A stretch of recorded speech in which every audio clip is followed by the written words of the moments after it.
Donglu is a failed inventor. None of his projects have ever taken off.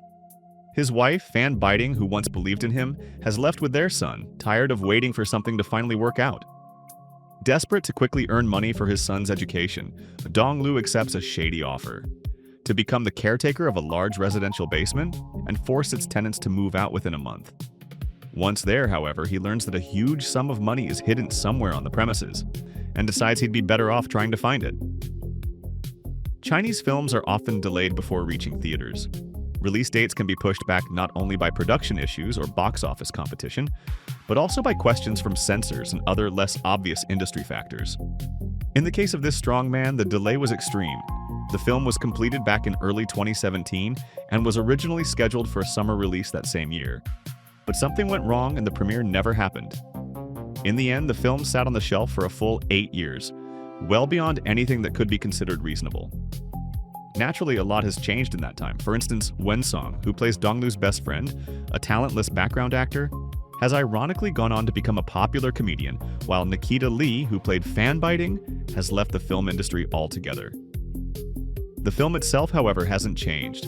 Sitting on a studio shelf didn't alter the fact that it's a dull, thoroughly generic piece, built on an obvious kung fu hustle-style template that already felt hopelessly outdated even in 2017, and entirely lacking any spark of inspiration.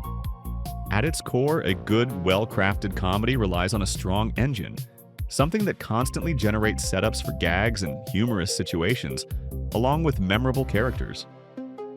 But this strong man is a perfect example of why you shouldn't underestimate the importance of visual presentation.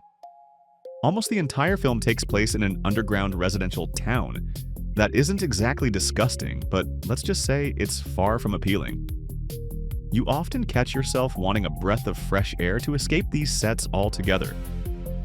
Compare that to Kung Fu Hustle, which was also largely shot on constructed sets, yet with such flair and spectacle that you simply wanted to keep watching.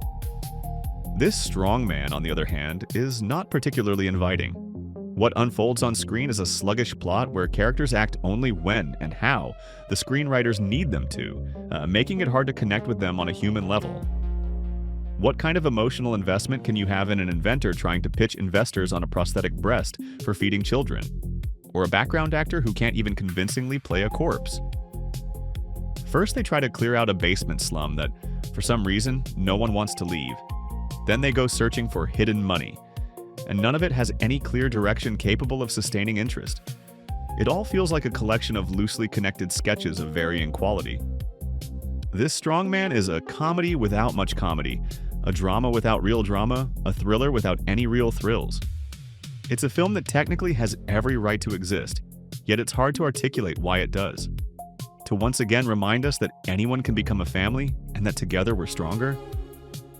In an era overflowing with content of every kind, spending an hour and a half on such a banal message feels like an unjustifiable luxury,